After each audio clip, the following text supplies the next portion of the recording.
Hello बच्चों, कैसे हैं आप लोग। आशा करता हूँ पिछले वीडियो में आपको रुचिरा भाग 3 तृतीय पाठ डिजी भारत, जिसका मतलब है डिजिटल इंडिया, यह आपको पसंद आया होगा और आप अच्छे से हर एक शब्दों के हर एक वाक्यों के मीनिंग समझ पाए होंगे। और जैसा कि मुझे कुछ कमेंट्स मिले हैं कि आपको इसका जो अभ्यास है, इस अभ्यास को हमें सॉल्व करना है, इसका आंसर देना है। तो आइए आज हम इस अभ्यास के बारे में पढ़ेंगे कि किस प्रश्न के क्या उत्तर होंगे, जिससे आप इस पाठ को पूरा कंप्लीट कर पाएंगे। जैसा कि इसमें हमने आपको पढ़ाया था, थोड़ा सा मैं आपको समरी बता देता हूँ कि इसमें डिजिटल इंडिया के बारे में बताया गया था और इस डिजिटल इंडिया के माध्यम से किस तरीके से हम अपने ज़िंदगी को आसान कर सकते हैं, इस चीज़ के बारे में हमें बताया गया है कि किस तरीके से जो भी हमारे पास आसपास की चीज़ है, चाहे कुछ खरीदने के लिए हो, चाहे कुछ बेचने के लिए हो, या किसी दुकान पे हो जाएं, चिकित्सालय जाएं, हॉस्पिटल्स, स्कूल्स, कहीं पर भी हम क्रेडिट कार्ड, डेबिट कार्ड, किसी चीज़ से भी हम क्या कर सकते हैं, पेमेंट कर सकते हैं।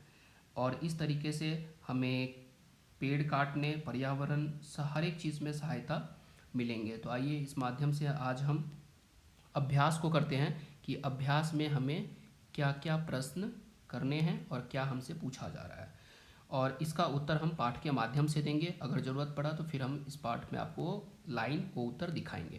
क्वेश्चन नंबर 1 कह रहा है कि अधोलिखिता नाम, मतलब जो नीचे लिखे हुए हैं, प्रश्नानाम उत्तरानी एक पदेन लिखत, इन सभी प्रश्नों के उत्तर आपको एक पद में लिखने हैं। एक पद का मतलब होता है वन वर्ड, वन वर्ड में आपको आंसर देना है। अब देखते हैं पहला क्वेश्चन क्या है। कुत्र, कुत्र का मतलब होता है कहाँ पर, ठीक है।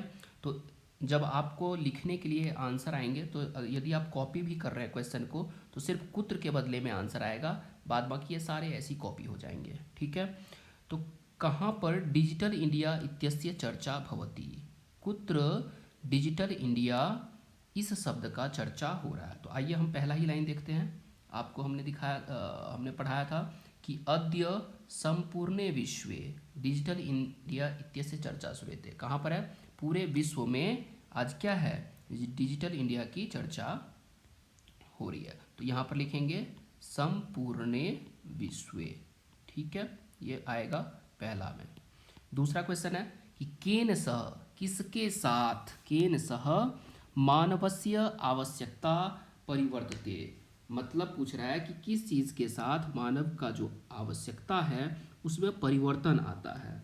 तो उसमें परिवर्तन समय के साथ आता है, जैसे जैसे समय बदलता है वैसे वैसे हमारे आवश्यकताओं में भी परिवर्तन आता है। जैसे कि पहले क्या था, हम सब लोग को बैंक जाना पड़ता था, लेकिन आज हम अपने घर से ही, चाहे वो कोई भी ट्रांजैक्शन हो, पैसे लेना हो, देना हो, कुछ भी अगर हमें सामान खरीदना है तो अमेजन, फ्लिपकार्ट, कहीं से भी हम मंगा लेते हैं।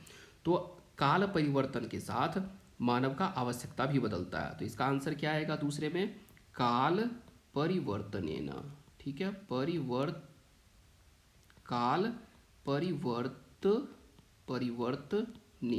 ठीक है।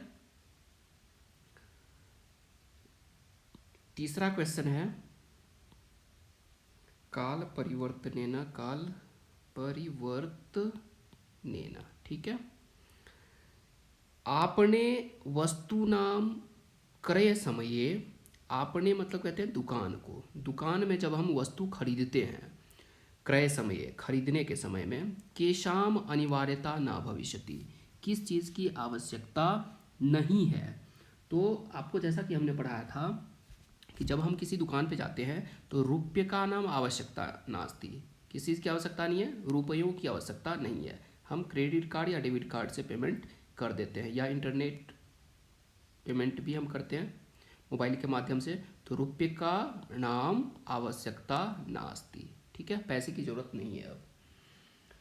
नेक्स्ट क्वेश्चन, कस्मिन उद्योगे वृक्षाः उपयुज्यन्ते, किस उद्योग में, कस्मिन उद्योगे, किस उद्योग में वृक्षाः उपयुज्यन्ते, वृक्ष का बचत है, ठीक है ना। तो करगद उद्योगे है ना, कस्मिन के बदले में क्या आएगा, करगद, करगद कहते हैं कागज को, करगद उद्योगे, ठीक है। नेक्स्ट, अद्य सर्वाणि कार्याणि केन साधितानि भवन्ति, आज सभी कार्य किस से साधित हो रही हैं, मतलब किस चीज़ से सारे काम को साधा जा सकता है, मतलब किया जा सकता है। तो यहाँ पर चल दूरभाष यंत्र मतलब मोबाइल, मोबाइल को हम क्या कहते हैं संस्कृत में? चल दूरभाष, ठीक है, का मतलब हो गया मोबाइल। यंत्रे, है ना, यंत्रेण, तृतीया में है ये इसलिए तृतीया में बनेगा, ये तृतीया में है इसलिए यंत्रेण आएगा। तो यहाँ पर यह है कि चल दूरभाष यंत्र मतलब मोबाइल के माध्यम से सभी कामों को किया जा सकता है। आइए अब इस आंसर को मैं आपको सबको दिखाता हूँ। पहला हो गया डिजिटल इंडिया संपूर्ण विश्व में केन सह मानवस्य आवश्यकता परिवर्तते, तो काल परिवर्तनेन, यहाँ पर हमने किया था। यहाँ देखिए लिखा हुआ है कि काल परिवर्तनेन सह मानव से आवश्यकता परिवर्तते, काल परिवर्तन के साथ मानव का आवश्यकता भी बदल जाता है। अब देखिए नेक्स्ट क्वेश्चन क्या पूछ रहा है कि आपने वस्तु नाम क्रय समय केसाम अनिवार्यता नास्ति, मतलब दुकान से वस्तु कोई भी वस्तु खरीदने के लिए हमें किसी चीज़ की आवश्यकता नहीं है। तो यहाँ पर कह रहा है कि रुपये का नाम, किसी भी प्रकार के रुपयों की ज़रूरत हमें नहीं है खरीदने के, कुछ भी वस्तु को खरीदने के समय में वह हम क्या कर सकते हैं, अपने डिजिटल माध्यम से पेमेंट हम कर सकते हैं। तो रुपये का नाम आवश्यकता नास्ति, ठीक है। नेक्स्ट क्वेश्चन देखते हैं। फोर्थ क्या कह रहा है कि कस्मिन उद्योगे वृक्षा उपयुज्यन्ते, किस उद्योग में, तो करगत उद्योगे। अद्य सर्वाणि कार्याणि केन साधितानि, तो आज सभी काम किस चीज़ से साधित हो सकता है, तो हमने आपको बताया है कि चल दूरभाष यंत्रे, देखो यहाँ पर लिखा है चल दूरभाष यंत्रे न सभी काम किए जा सकते हैं। नेक्स्ट क्वेश्चन पे आते हैं हम। अधोलिखितान प्रश्नान पूर्ण वाक्येन, अब देखो अभी तक हमने क्या दिया था आंसर, पूर्ण वाक्य में वन वर्ड में आंसर दे रहे थे, लेकिन अब ये हमें क्या करें, वन सेंटेंस में पूछ रहा है। पूर्ण वाक्य किसको कहते हैं, सेंटेंस में आपको आंसर देना है, ठीक है। तो आइए देखते हैं सेंटेंस में आंसर हम करते हैं।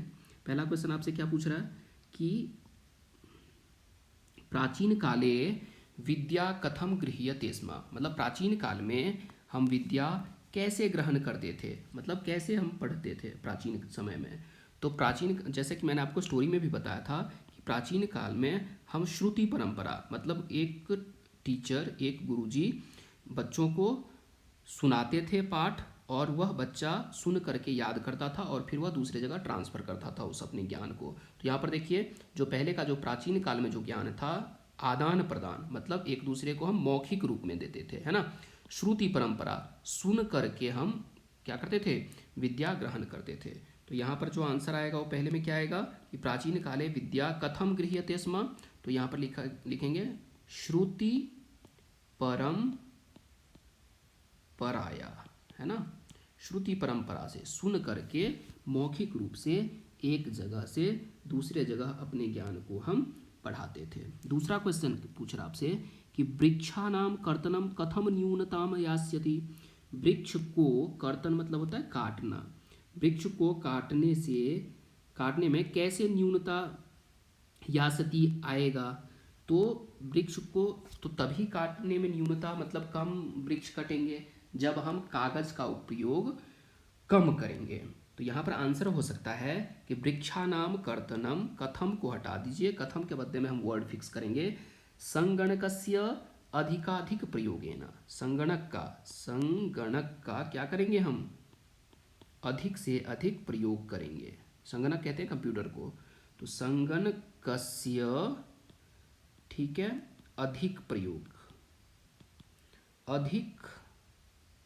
अधिकाधिक, ठीक है, अधिकाधिक प्रयोगेन, संगणक का ज़्यादा से ज़्यादा प्रयोग करने से क्या होगा, कागज़ का उपयोग कम होगा। अगर हम कोई किताब भी पढ़ रहे हैं, न्यूनताम यास्यति इसको कॉपी कर लेंगे, कथम के बदले में ये वर्ड आएगा, ठीक है। तो नेक्स्ट क्वेश्चन करते हैं हम।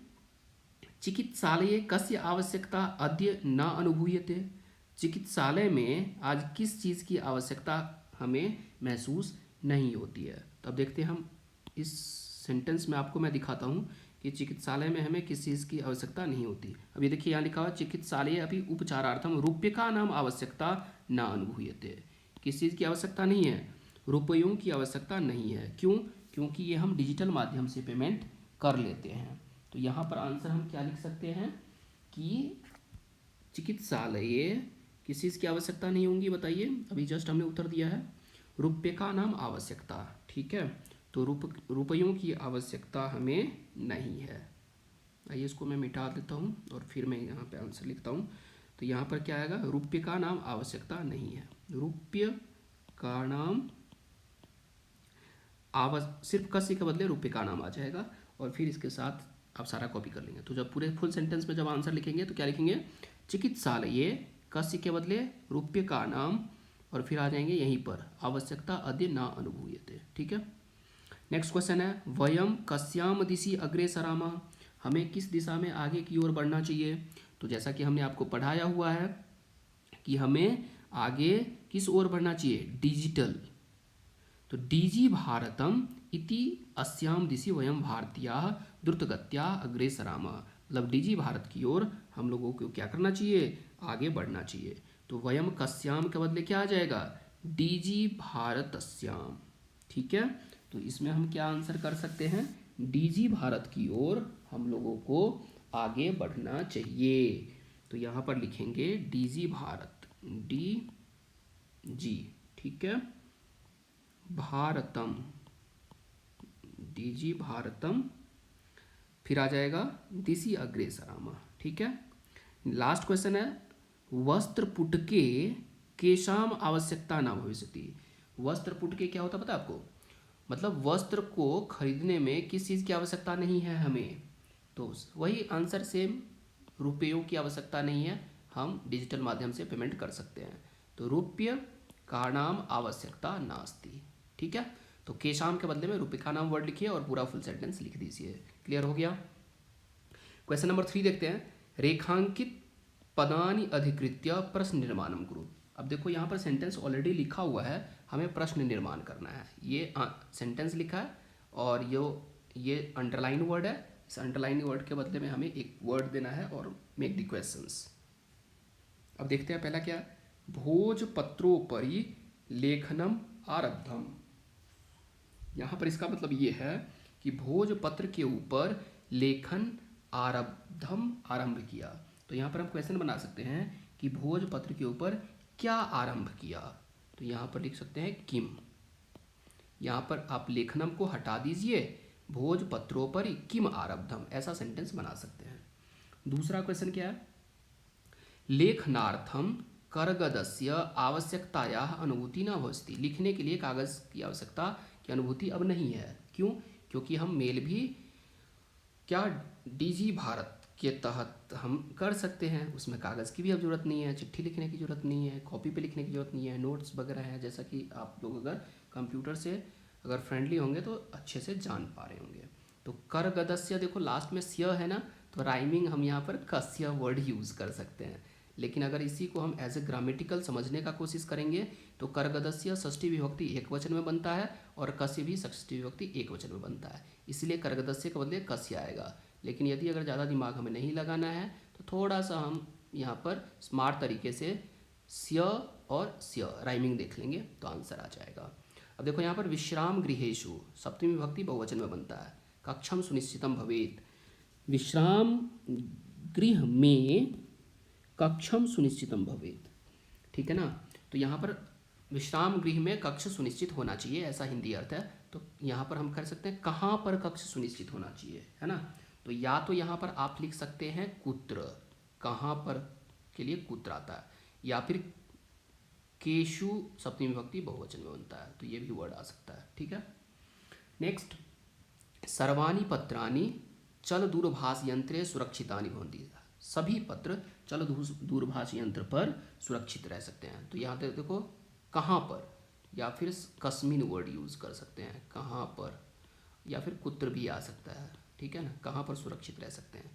अब यहाँ पर कह रहा है कि वयम उपचारार्थम चिकित्सालयम गच्छामः। हम उपचार के लिए कहाँ गए थे, चिकित्सालय। तो उपचार के लिए आ सकता है किमर्थम, क्यों गए थे, या फिर किस लिए गए थे, है ना, तो किमर्थम। तो इस तरीके से बच्चों आप लोगों ने देखा कि रेखांकित पद जो है उसका हमने क्या किया, प्रश्न बनाया। और अब नेक्स्ट क्वेश्चन देखते हैं क्या कह रहा है, क्वेश्चन नंबर 4। अब ये देखिए उदाहरण को देखना है, एक उदाहरण इसने सॉल्व कर रखा है और बाकी के 5 आपको खुद करना है। एक साइड में विशेषण दे रखा है, ठीक है, और एक साथ विशेष्य है। अब इस चीज़ को हमें देखना है कि कैसे होगा। अब जैसे कि, और ये सारे के सारे वर्ड आपके पाठ से ही लिए गए हैं, जैसे कि टंकिताः कार्याणि, जो कार्य हैं वो टंकित है, टंकित का मतलब होता है टाइप, ठीक है। तो अब हम देखते हैं संपूर्ण भारतीय, पूरे भारत में, तो संपूर्ण जो है विशेषण है और भारत विशेष्य है। आपको पता है विशेषण और विशेष्य, विशेष्य कहते हैं किसी वस्तु को, ठीक है, और और जो इस वस्तु का विशेषता बताता है उसको हम क्या कहते हैं, विशेषण। क्लियर हो गया। जैसे कि चलिए मैं यहीं से एक एग्जांपल देता हूँ। ये जो एरिया है ये सफ़ेद है, ठीक है, तो ये सफ़ेद इसका विशेषता है, और जो ये किताब है, ये पेज है, पन्ना है, ये क्या है, विशेष्य है। क्लियर हो गया बात। वैसे ही देखिए ये कलर्ड है ना, और इसमें एक लाल है, तो यहाँ पर जो रंग का जो प्रतीक है ये इसका विशेषण होगा, ठीक है। अब देखते हैं नेक्स्ट, मौखिक क्या होता है। मौखिक हमेशा ज्ञान होता है, मौखिक हमेशा ज्ञान होता है, इसलिए पहले के साथ में पहला ही आ जाएगा।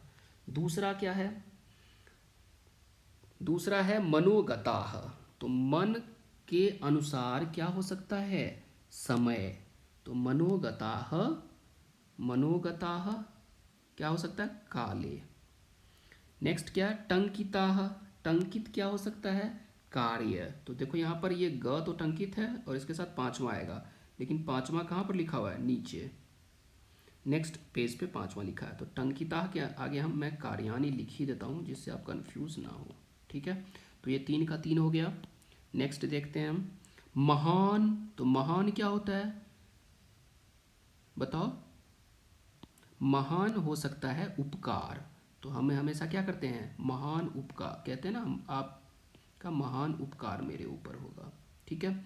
तो और कार्याणि मैंने बता दिया था यहाँ पर, टंकिता कार्याणि। मुद्रा विहीना, मुद्रा कहते हैं रुपीस, ठीक है, और विहीना मतलब विदाउट, तो विदाउट रुपी क्या हो सकता है, विनिमय हो सकता है, विनिमय कहते हैं आदान प्रदान। यहाँ पर विनिमय, पहले ज़माने में ना बिना पैसे रुपये का भी हम सामान कुछ खरीद सकते थे। कैसे खरीद सकते थे, मान लीजिए दुकान पे गए और हमने उसको अनाज दे दिया और अनाज के बदले में उससे कोई सामान खरीद लिया, तो उसको हम कहते हैं वस्तु विनिमय। उसको क्या कहते हैं, वस्तु विनिमय, मतलब एक सामान के बदले में दूसरे सामान लेना, ठीक है ना। हम अपने दोस्तों के साथ में भी करते हैं। उसको हमने क्या किया, एक पेन ब्लैक दे दिया, उसके बदले हमने उससे ब्लू ले लिया या फिर रेड ले लिया, तो यहाँ पर भी क्या हो सकता है, वस्तु का विनिमय है, लेकिन यहाँ पर मुद्रा विहीन विनिमय, बिना पैसे का सामान का आदान प्रदान। ओके, तो इस तरीके से हम नेक्स्ट क्वेश्चन पे आते हैं। क्या है, पांचवा क्वेश्चन कह रहा है कि अधोलिखित पदयोः संधिम कृत्वा लिखत। अब यहाँ पर संधि बताया जा रहा है। अब संधि क्या होता है, दो वर्णों को हम क्या करते हैं, दो वर्णों को हम क्या करते हैं, जोड़ते हैं, ठीक है, जोड़ना। अब ये देखिए यहाँ पर एक वर्ड तो ये है और दूसरा वर्ड ये है। अब यहाँ पर हमें देखना कि इसमें कैसे हम इसको ऐड कर सकते हैं, कौन सा संधि हो सकता है। अब देखो य में क्या है, अ है, और आगे अस्य का अ है, तो कौन सी संधि हो जाएगी, दीर्घ संधि होगी, ठीक है। और दोनों को हम ऐड करेंगे तो क्या बनेगा, दोनों को ऐड करेंगे तो क्या बनेगा, एक सेकेंड, हमने दोनों को ऐड किया तो बना पदस्यास्य। पदस्य तो था ही, इसमें अ और अ मिलके हो गया आ, तो पदस्या, और आगे स्य है तो ये वर्ड बन गया पदस्यास्य। क्लियर। अब यहाँ पर देखो तालपत्र और ऊपरी, यहाँ पर उ है और यहाँ पर त्र में अ है, तो अ और उ मिलके क्या बनता है, ओ, ठीक है। तो क्या बनेगा, ताल पत्र हमने लिख लिया और यहाँ पर ओ है तो ओ लिख दिया, तो ताल पत्रो, उ तो मिल गया था तो परी बचा, तो ताल पत्रो परी। क्लियर हो गया। वैसे देखिए यहाँ पर च में अ है और आगे क्या है, अ है, अ और अ मिलके क्या बन गया, आ, तो अगर हम सेंटेंस बना, अगर हम दोनों को जोड़ेंगे तो क्या बनेगा, चा, और बाकी बचा तिष्ठत, तो यहाँ आएगा तिष्ठत, ठीक है। नेक्स्ट है करगद में द में अ है और आगे उ है, अ उ मिलके क्या बनता है, ओ, तो क्या बनेगा, एक साथ ऐड करेंगे तो कर्ग, करगद, और ओ है तो ओ का मात्रा लगा दिया करगदो, और ये बचा द्योगे तो द्योगे लगा दिया, ठीक है। तो करगद्योगे। अब देखिए पहले में दीर्घ संधि था, दूसरे में गुण संधि है, अ उरु मिलके ओ बन रहा है, और तीसरे में चातिष्ठत में भी दीर्घ संधि है, अ मिलके आ बन रहा है। और यहाँ पर चौथे में देखो गुण संधि है। क्यों? क्योंकि अ और उ मिलके ओ बन रहा है। अब देखो क्रय में य में अ है और आगे अर्थम का अ है, तो क्या बन जाएगा? आ। यहाँ पर भी क्या हो रहा है? दीर्घ हो रहा है। ठीक है, तो क्या बनेगा? क्रयार्थम, क्रयार्थम। क्लियर हो गया? अब नेक्स्ट देखो, ये इति में ई है और आगे अ है, ई और अ मिलके क्या बनेगा? य बनेगा। यहाँ पर यन संधि है। ठीक है, एक दिन मैं यहाँ पर संधि का वीडियो बनाऊंगा, तो उसमें आपको अच्छे से मैं संधि समझा पाऊंगा। उसमें अलग अलग समझाना पड़ेगा, दीर्घ अलग, गुण अलग, वृद्धि, अयादि, इस तरीके से मैं आपको स्वर संधि के पांचों भेद बताऊंगा। लेकिन अभी फिलहाल हम इसको सॉल्व कर लेते हैं। ई और अ मिलके य बनेगा। ठीक है, तो यहाँ पर बनेगा ई, त में से ई हट गया तो आधा त, तो इत्य नयोः। ठीक है, तो ये बना। अब देखते हैं लास्ट क्या है। उपचार में अ है, र में अ है और आगे अ है, तो अ मिलके क्या बनेगा? आ। ठीक है ना, तो क्या वर्ड बनेगा? उपचारार्थम। क्या? अब मैं इसको मिटा देता हूँ, बनेगा आ हो गया, तो उपचारार्थम। यहाँ पर भी दीर्घ संधि है। तो अभी जस्ट हमने इसमें देखा कि इसमें बहुत सारे में आधे में दीर्घ है और आधे में गुण है। तो मैं अभी आपको ये चीज़ बता देता हूँ कि कितने में दीर्घ है और कितने में गुण है। ऐसे बेसिकली पूछा नहीं जाएगा, आपको यही पूछा जाएगा कि संधि करो और संधि विच्छेद करो। तो पहले में था दीर्घ संधि, ठीक है, दूसरे में था ताल गुण संधि, ठीक है, तीसरे में है दीर्घ संधि, और मिलके आ हो रहा है। यहाँ पर है गुण संधि, एक दीर्घ एक गुण आ रहा है। यहाँ पर भी है क्रय प्लस अर्थम दीर्घ संधि, ठीक है, यहाँ पर है यन संधि और यहाँ पर है दीर्घ संधि। एक आप इस हिसाब से देख लीजिए, टोटल समझ जाएंगे। क्लियर हो गया? अब मैं नेक्स्ट क्वेश्चन पे आता हूँ। नेक्स्ट क्वेश्चन है आपका क्वेश्चन नंबर 6 कह रहा है कि छठा उदाहरणम अनुसृत्य, उदाहरण को देखिए, ये पहला उदाहरण दे रखा है। अधोलिखितेन पदेन लघु वाक्यम निर्माणम कुरुत। क्या बनाना है? शॉर्ट सेंटेंस बनाना है। ठीक है, लघु वाक्य हमें बनाना है। अब देखते हैं शॉर्ट सेंटेंस कैसे बनेगा। पहला क्वेश्चन इसने बना रखा है, क्या दे रखा है? जिज्ञासा से एक सेंटेंस बना है। जिज्ञासा का मतलब क्या होता है? जानने की इच्छा। तो जानने की इच्छा, तो मेरे मन में, मम मनसि वैज्ञानिका नाम विषय जिज्ञासा अस्ति, मेरे मन में वैज्ञानिकों के विषय में जिज्ञासा है। ऐसा इसने सेंटेंस बना दिया। थोड़ा सा बड़ा सेंटेंस बना दिया, लेकिन नंबर लेने के लिए हम छोटा सेंटेंस भी बना सकते हैं, लेकिन सेंटेंस सही होना चाहिए। अब आवश्यकता से एक सेंटेंस बनाना है, तो क्या हो सकता है? कुछ भी आप बताइए, हिंदी अर्थ हम कुछ भी सोच सकते हैं। मुझे कलम की आवश्यकता नहीं है, ठीक है ना, तो या मुझे के लिए थोड़ा सा वर्ड टफ हो गया, मेरे लिए तो कोई बात नहीं, महियम लिख लेंगे हम। लेकिन आवश्यकता, तो यहाँ पर इस चीज़ की आवश्यकता नहीं है, सिंपल सा। तो अस्य आवश्यकता, वर्ड आवश्यकता यूज होना चाहिए, जो वर्ड दे रखा है। तो अस्य आवश्यकता ना अस्ति, है ना, इस चीज़ की आवश्यकता नहीं है। क्लियर हो गया? सामग्री, सामग्री किसी चीज़ की भी सामग्री हो सकती है, तो लिख सकते हैं कि यह मेरा सामग्री नहीं है, ठीक है ना, या वह उसका सामग्री नहीं है। तो वह किसके लिए होता है? सह, या क्या और भी वर्ड्स हम यूज कर सकते हैं सिंपल सा सामग्री के लिए, बताइए। तो सामग्री, तो बेसिकली इसमें हम किसी चीज़ के लिए हम लिख सकते हैं। तो ऊपर में हमने विशेषण विशेष में देखा था ना कि क्या दे रखा था? टंकिता कार्याणि या टंकिता सामग्री। तो इसमें हम ऐसा सेंटेंस सिंपल सा आपके लिए बनाता हूँ कि जो सामग्री है वो कम है। तो सामग्री, सेंटेंस मैं चाहता हूँ छोटा बनाऊँ जिससे आप अच्छे से कर पाएँ। सामग्री कम है, तो सामग्री न्यून, न्यूना, सामग्री न्यूना। क्यों न्यूना आएगा? क्योंकि ये स्त्रीलिंग है, ठीक है ना। तो सामग्री न्यूना अस्ति, सामग्री कम है, ठीक है। पर्यावरण सुरक्षा से एक सेंटेंस बनाना है।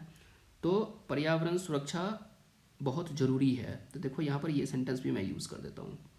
पर्यावरण, पर्यावरणस्य सुरक्षा क्या हो सकता है? पर्यावरणस्य सुरक्षा आवश्यकी अस्ति, बहुत ही जरूरी है, ठीक है, ये आ है, आवश्यकी अस्ति, पर्यावरण का सुरक्षा बहुत ही आवश्यक है, ठीक है। नेक्स्ट, विश्राम गृह में एक बच गया है, तो विश्राम गृह मैं यहीं पे इसको मिटा करके कर देता हूँ। विश्राम गृह कहते हैं सोने का कमरा, विश्राम गृह। तो विश्राम गृह में कौन, सपोज अगर मान लो कोई घूमने के लिए जा रहा है कहीं पर भी, जैसे किसी तीर्थ स्थल में ही गया, तो तीर्थ में लोग क्या करते हैं, विश्राम गृह में सोते हैं ना। तो यहाँ पर लिख सकते हैं जनाः विश्राम गृहेषु, वर्ड पाठ में यूज़ किया है तो मैं इसको यूज़ कर लेता हूँ। विश्राम गृहेषु, विश्राम घर में क्या करना है, मान लो सो रहे हैं या खोज रहे हैं, तो जनाः विश्राम गृहेषु स्वपंती कर दो, सो रहे हैं। ठीक है, तो इस तरीके से ये सेंटेंस सारे बन गए हैं। अब नेक्स्ट क्वेश्चन देखते हैं हम क्या है। आप इसको अच्छे से बार बार समझने का या खुद लिखने का कोशिश करेंगे तो आराम से इसको सॉल्व कर पाएंगे। नेक्स्ट क्वेश्चन मैं सेवंथ करता हूँ। सेवंथ क्वेश्चन कह रहा है, सेवंथ क्वेश्चन में क्या हो सकता है, सेवंथ क्वेश्चन कह रहा है कि उदाहरणम अनुसृत्य, क्या करना है उदाहरण के अनुसार, उदाहरणम अनुसृत्य कोष्ठक प्रदत्तेषु पदेषु चतुर्थी प्रयुज्य रिक्त स्थानानि पूरयत। मेरे पेंसिल का लग रहा है बैटरी ख़त्म हो गया है तो लिख नहीं पा रहा हूँ मैं, फिर भी आप समझ लीजिए। इसमें कह रहा है कि चौथे, चतुर्थी का मतलब होता है चौथा लाइन, फोर्थ लाइन, किसी भी शब्द का फोर्थ लाइन। तो चतुर्थी विभक्ति में आपको ये वर्ड यूज़ करना है। जैसे कि पहला एग्जाम्पल के लिए दे रखा है कि भिक्षुकाय धनम ददातु, है ना। तो भिक्षुक शब्द ब्रैकेट में लिखे हुए हैं, तो आप देख रहे हैं कि धनम ददातु तो वर्ड लिखा है, लेकिन भिक्षुक के लिए चतुर्थी विभक्ति एक वचन में वर्ड लिखा भिक्षुकाय। ठीक है, वैसे ही पुस्तकम देही से पहले डैश पुस्तकम देही छात्र वर्ड यूज़ करना है, तो क्या होगा छात्राय, छात्राय पुस्तकम देही, छात्र के लिए पुस्तक दो। ठीक है, नेक्स्ट है ख, अहम डैश वस्त्राणि ददामि, मैं क्या कर रहा हूँ, वस्त्र देता हूँ। तो किसको वस्त्र देता हूँ, निर्धन को। तो चतुर्थी विभक्ति में क्या हो जाएगा, निर्धन शब्द निर्धनाय, है ना। जैसे कि काय में लगा है आय, वैसे इन छात्र में भी छात्राय हो जाएगा और निर्धन में भी निर्धनाय हो जाएगा। क्लियर है। इसके बाद देखते हैं पठनम रोचते, लता शब्द यूज़ करना है, तो लताय नहीं बनता है बच्चों, लता यही, क्यों, क्योंकि ये स्त्रीलिंग शब्द है। ठीक है, तो लता यही बनेगा। नेक्स्ट पेज पे अंक रमेशः डैश अलम, तो यहाँ पर क्या आएगा, रमेशः सुरेशाय अलम। ठीक है, नेक्स्ट है नमः, अध्यापक वर्ड यूज़ करना है, तो अध्यापक को नमस्कार है, तो अध्यापकाय नमः। तो सब में चतुर्थी विभक्ति का प्रयोग हमने किया, आपने देखा। इस तरीके से ये सेंटेंस हमारा क्या हुआ, पूरा हुआ। और हम देखते हैं कि नेक्स्ट हम कैसे कर पा रहे हैं। तो ये सेंटेंस के साथ साथ हमने ये देखा कि अच्छे से हम इसको कर पा रहे थे। नेक्स्ट देखते हैं हम क्या है, यहाँ पर मैं लिख देता हूँ, अब पेंसिल काम करने लगा है। छात्राय, यहाँ पर क्या आएगा, छात्राय। ठीक है, निर्धन के लिए आएगा निर्धनाय। ठीक है, लता के लिए आएगा लता यही। ओके, वैसे ही आएगा सुरेशाय, जैसे रामाय होता है वैसे ही क्या होगा, सुरेशाय। क्लियर हो गया। अध्यापक के लिए होगा अध्यापकाय। तो इस तरीके से आपका 4 का 4 ये सारे के सारे सॉल्व हो गए हैं। अब नेक्स्ट देखिए क्या दे रखा है, योग्यता विस्तार। योग्यता विस्तार में बच्चों आप एक निबंध लिख सकते हैं, पैराग्राफ लिख सकते हैं 100 या 200 शब्दों में, मैक्सिमम 200 वर्ड्स, मिनिमम 100 वर्ड्स। अच्छे से लिखे तो 150 वर्ड्स में लिख सकते हैं। मेन इसका टॉपिक क्या है, इंटरनेट ज्ञान का महत्वपूर्ण स्रोत है। इसके ऊपर में आप एक पैराग्राफ लिखिए और किस तरीके से इंटरनेट ज्ञान का महत्वपूर्ण स्रोत है ये चीज़ बताना है। फॉर एग्जांपल मैं थोड़ा सा हिंट दे सकता हूँ, जैसे कि गूगल वगैरह से हम बहुत सारे जानकारी प्राप्त कर सकते हैं। आजकल कुछ भी हमें खोजना होता है तुरंत हम गूगल पे सर्च करते हैं और हमें आंसर मिल जाता है। ठीक है, इस तरीके से हम देख सकते हैं। और इसमें दे भी रखा है, तो आप इसको एक बार अच्छे से पढ़ना और आपको समझ में आ जाएगा कैसे हमें लिखना है।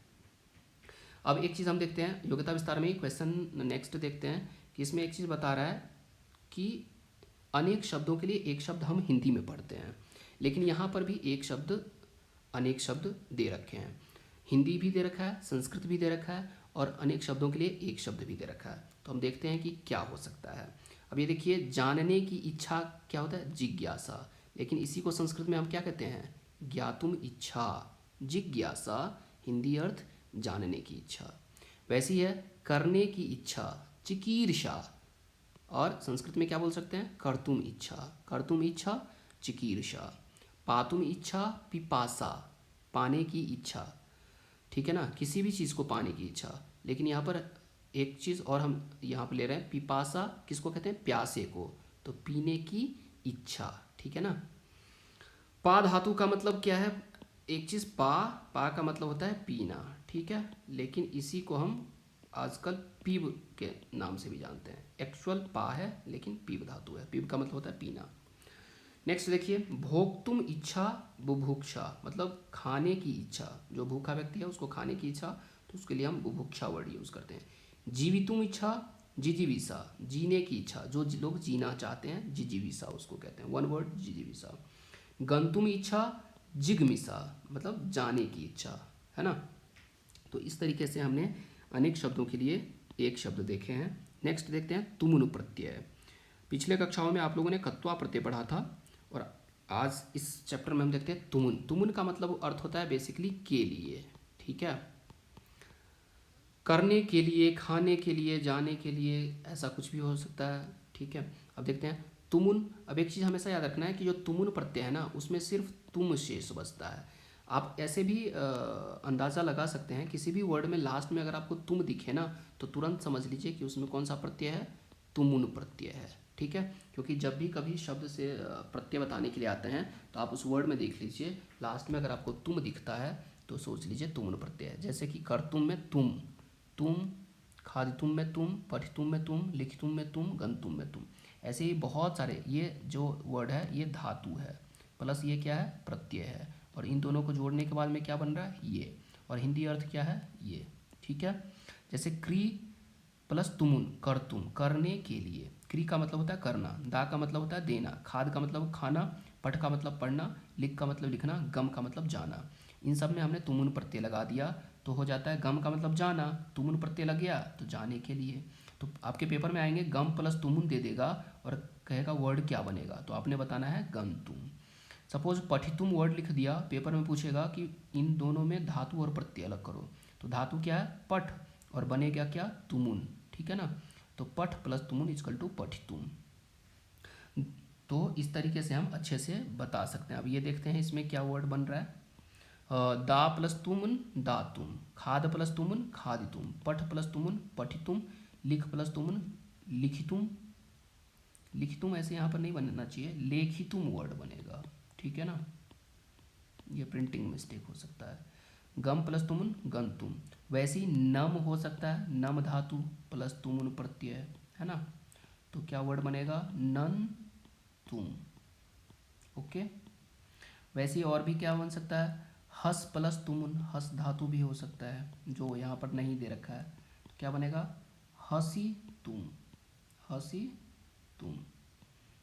ऐसे ही गम धातु तो दे ही रखा है, खाद भी दे रखा है, पठ भी दे रखा है, दा भी दे रखा है, क्री भी दे रखा है। ठीक है ना, चल धातु हो सकता है ना, चल का मतलब होता है चलना, तो क्या बनेगा, तुम, ये इसका मतलब है तुमुन प्रत्यय, है ना, तो यहाँ पर क्या बनेगा, चली तुम। तो इस तरीके से और भी धातु के साथ में आप प्रत्यय लगा करके नए शब्द बना सकते हैं, और जिसका अर्थ होता है के लिए।